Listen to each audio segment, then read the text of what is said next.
नमस्कार and welcome back to Education Square. तो आज हम लोग का टॉपिक होने वाला है इशू ऑफ शेयर। ठीक है। तो इशू ऑफ शेयर के बारे में जानने से पहले हम लोग जानेंगे कि शेयर इशू कौन करता है। ठीक है। तो शेयर इशू करता है, कंपनी इशू करता है। ठीक है। तो सबसे पहले हम लोग कंपनी के बारे में जानेंगे, देन हम उसके बाद शेयर कितने टाइप्स के होते हैं उसके बारे में जानेंगे। ठीक है। तो सबसे पहले कंपनी के बारे में जान लेते हैं कि कंपनी कौन होता है। ठीक है।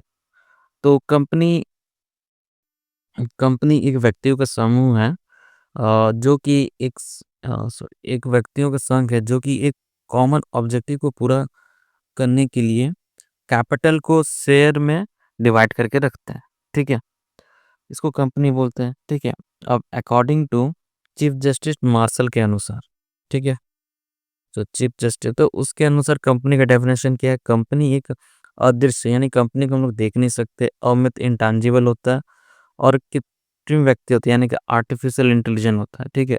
इसका मतलब कि कंपनी ना तो सांस ले सकता, ना ही खा सकता, ना यहाँ वहाँ कुछ भी नहीं कर सकता, लेकिन उसका वैल्यू होता है। वो किसी पर केस कर सकता है और किसी को पेमेंट कर सकता है, उसके नाम पर एसेट रजिस्टर हो सकता है, सारा कुछ कर सकता है। ठीक है।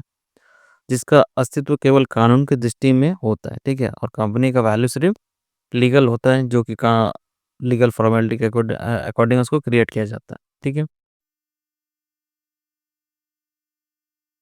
तो कंपनी के लिए क्या-क्या फीचर्स होना चाहिए? पहले तो वॉलंटरी एसोसिएशन, उन्हें सभी का ऐच्छिक क्रिएट किया होना चाहिए। ठीक है। और आर्टिफिशियल पर्सन होता है यानी कि जो कि साँस नहीं ले सकता, कुछ भी नहीं कर सकता, साइन नहीं कर सकता, लेकिन उसका एक वैल्यू होता है। ठीक है। सेपरेट लीगल एस्टिंग, कंपनी का जो वैल्यू तो उसका मेंबर पे डिपेंड नहीं रहता, उसका अलग अस्तित्व होता है। ठीक है। जैसे उसको लीगल ओपन किया गया तो उसी तरह उसको लीगल क्लोज़ भी कर सकते हैं। ठीक है।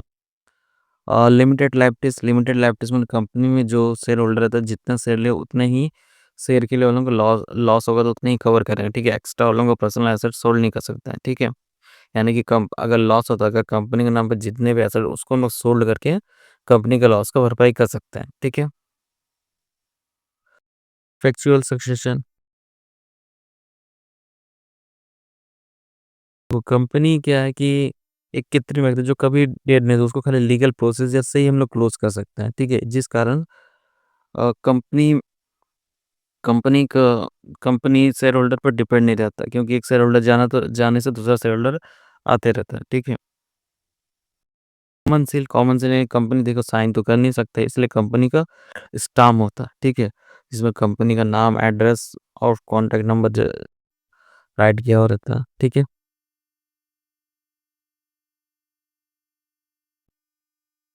ट्रांसफरेबिलिटी ऑफ शेयर, कंपनी के शेयर को हम लोग ट्रांसफर कर सकते हैं। ठीक है। तो ये थे कुछ फीचर्स थे कंपनी के। ठीक है। तो इसके बारे में हम लोग और डिटेल से पढ़ेंगे। ठीक है। तो अब हम लोग आते हैं अपने main topic issue of share में। ठीक है। तो इशू ऑफ शेयर के बारे में जानने से पहले हमको सबसे पहले जानना होता है कि शेयर हम इशू किसके लिए करेंगे। तो शेयर हम इशू करते हैं कैपिटल क्रिएट करने के लिए। ठीक है।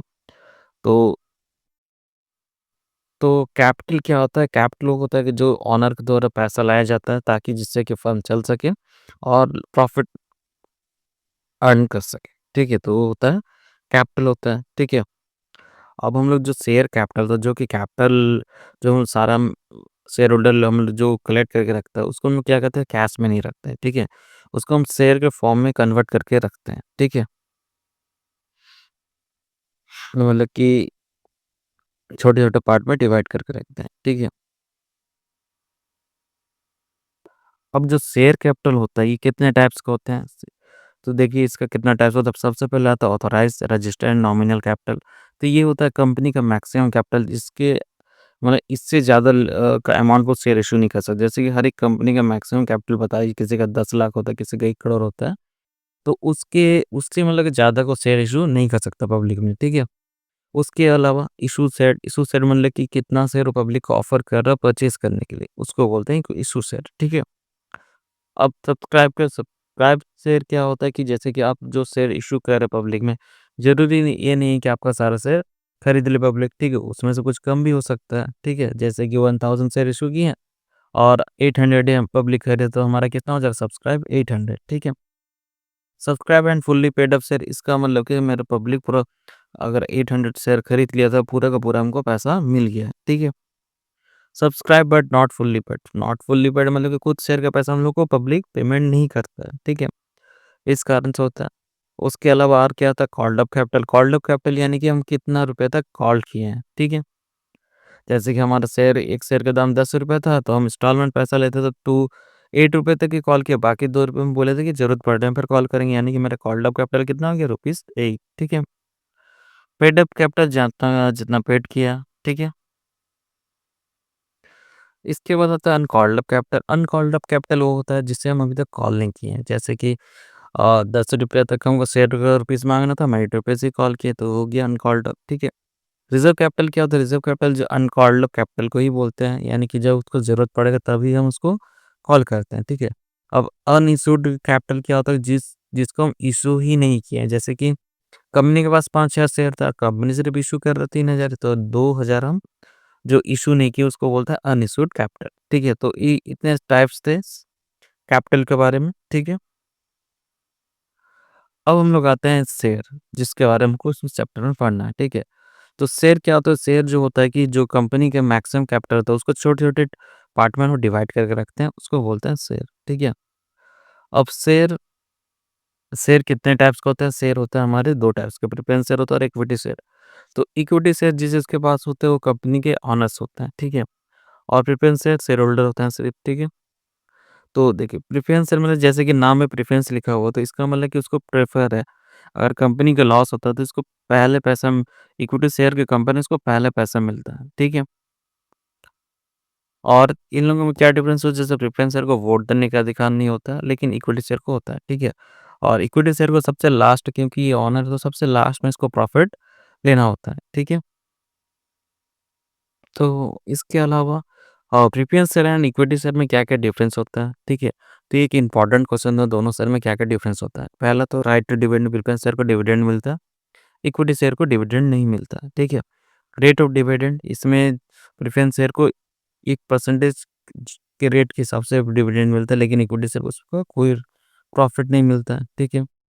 रिफंड ऑफ कैपिटल, अगर कंपनी को लॉस होता है तो इसमें प्रेफ़रेंस शेयर को पहले अमाउंट मिलने का चांसेस रहता है, मतलब पहले अमाउंट मिलना रहता है, ठीक है। या फिर कैपिटल का अगर पेमेंट कर रहे हैं तो उसमें प्रेफ़रेंस शेयर को पहले मिलता है कैपिटल, ठीक है। उसके बाद इक्विटी शेयर कैपिटल को मिलता है। Participative management, preference share management में पार्टिसिपेट नहीं ले सकते हैं, ठीक है, लेकिन इक्विटी शेयर ले सकते हैं, ठीक है। वोटिंग राइट, प्रेफ़रेंस शेयर वो के पास वोटिंग राइट नहीं होता, लेकिन इक्विटी शेयर के पास वोटिंग राइट होता है, ठीक है। अगर प्रेफ़रेंस शेयर को जैसे कि डिविडेंड मिलता है, तो डिविडेंड का अगर हम पेमेंट नहीं कर पाते तो उसको बाद में उसको पेमेंट कर दिया जाता है, लेकिन इक्विटी शेयर को ऐसा कोई तो फैसिलिटी नहीं रहता, ठीक है।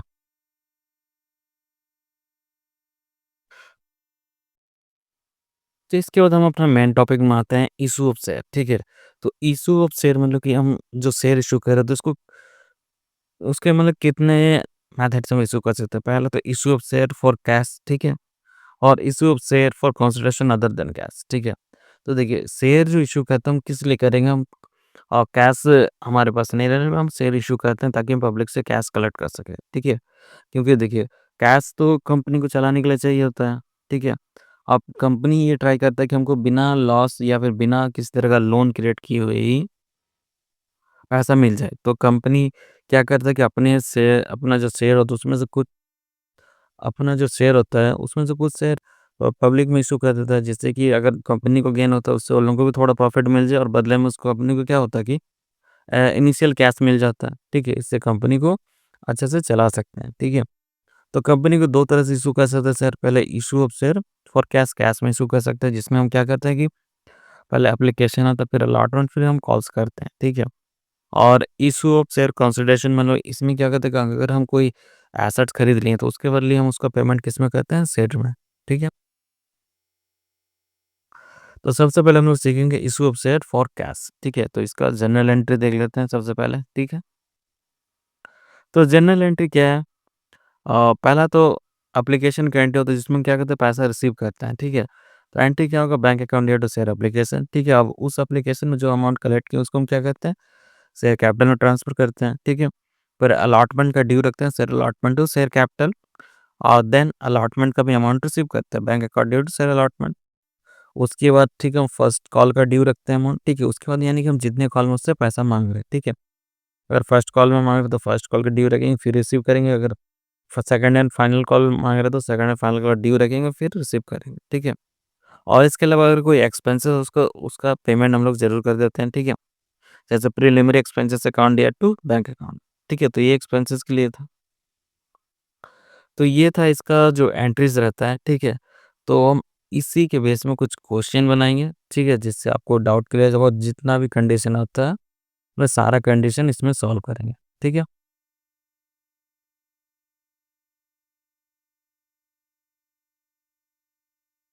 तो जो भी इश्यू ऑफ शेयर रहता है, कंपनी इसको मतलब कैसे इश्यू कर सकते हैं? तो company issue of share share जो इश्यू कर सिर्फ़ 2 ही कंडीशन से कर सकता है, जैसे कि कंपनी शेयर को एट पर भी इश्यू कर सकता है या फिर एट प्रीमियम पे, ठीक है। एट डिस्काउंट पे नहीं कर सकता, ठीक है। इसको मतलब कि पहले हम लोग कर सकते थे एट डिस्काउंट पे, लेकिन इसको चेंज कर दिए, तो हम एट डिस्काउंट पे शेयर इश्यू नहीं करते, हम एट पर पे करते हैं, एट प्रीमियम, ठीक है। पर मतलब क्या होता है कि 10 एक शेयर का दाम ₹10 तो हम ₹10 ले रहे हैं, ठीक है। प्रीमियम मीन्स क्या होता है, एक शेयर का हम ₹10 तो अगर हम उसमें कितना ले रहे हैं, ₹12 ले रहे हैं, ठीक है। तो उसको हम प्रीमियम बोलते हैं, ठीक है।